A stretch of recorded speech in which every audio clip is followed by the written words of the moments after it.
अब महाराज परीक्षित कहते हैं कि अब आप हमें दान के बारे में बताइए, दान की कथा बताइए।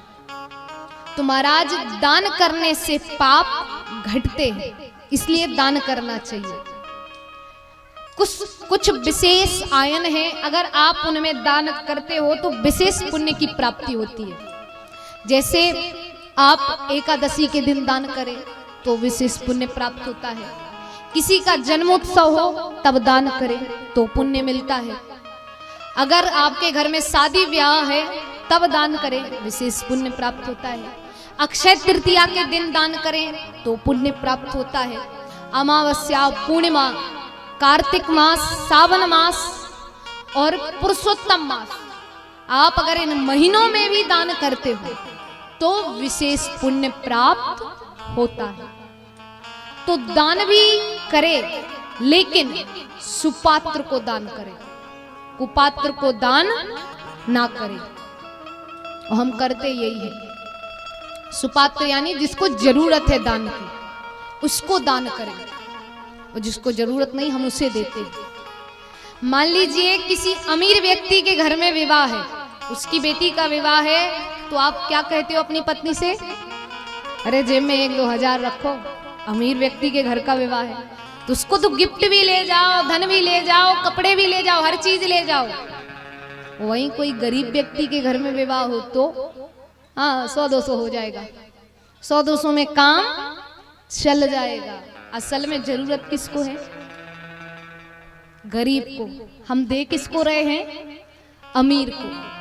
तो कोशिश करिएगा महाराज जिनको जरूरत है उन्हें दान करें।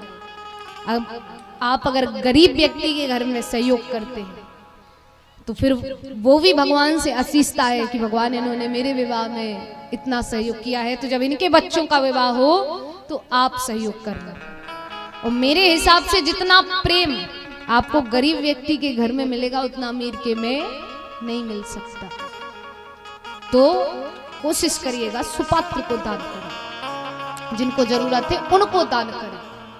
अब कई बड़े कंजूस होते हैं महाराज, जिनको दान करना ही नहीं है कि हम तो मर जाएं, कुछ भी हो जाए, पर हम दान नहीं करेंगे। कई ऐसे भी आते हैं, कथाओं में भी आते हैं, कहते हैं कथाओं में कभी खाली हाथ ना जाए, किसी की बेटी का विवाह हो तो खाली हाथ ना जाए। और इधर तो आ जाते, कहते चलो जो होगा देखा जाएगा, इतना लेके क्या करना है। सत्यनारायण की कथा सुनते तो उसमें भी पंडित जी संकल्प कराते कि नहीं कराते? हाँ यजमान ले लो संकल्प। ये तो भागवत कथा है, तो कुछ ना कुछ जरूर दान करने के लिए लेकर आए। ऐसे ही एक गांव में कथा चल रही थी। अब उधर पंडित जी बड़ी अच्छी कथा सुनाए, पूरा गांव कथा सुनने जाए। अरे बड़ी अच्छी कथा हुई, बड़ी अच्छी कथा हुई। एक बहुत कंजूस, वो कहे अगर कथा में गए तो आरती तो लेनी ही पड़ेगी, तो हम तो नहीं जाएंगे। पहला दिन हो गया, दूसरा दिन, तीसरा दिन, चौथा दिन, 5वां दिन। अब लास्ट वाले दिन बोला कि ऐसी कैसी कथा हो रही, हम ही जाके देख लें। ये आए, इन्होंने बढ़िया कथा सुनी और 1 रुपया भी ले गए अलग से आरती में चढ़ाने को। 1 रुपये चढ़ाएंगे, इससे ज्यादा नहीं। अब आरती घुमाई गई तो इन्होंने आरती ली। वहीं इनके पास में ही एक बूढ़ी महिला बैठी थी, एक बूढ़ी औरत बैठी थी, तो वो भी वहीं आरती ले रही थी। तो उसने नीचे से 2000 का नोट उठाया और उस आदमी को इशारा किया।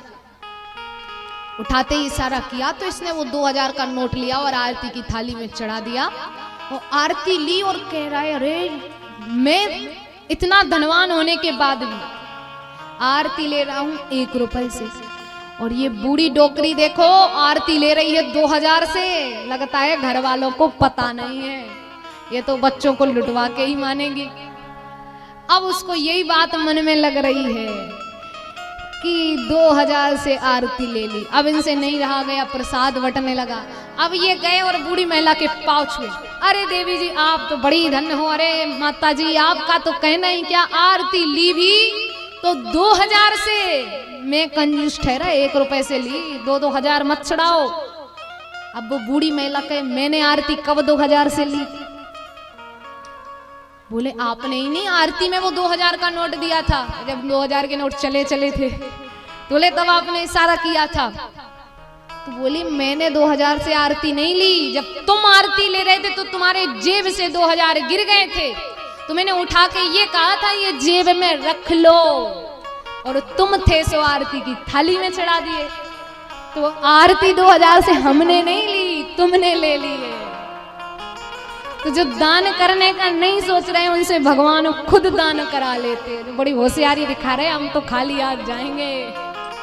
तो वे 2000 से चंदा भी लगाना जानते हैं ठाकुर जी।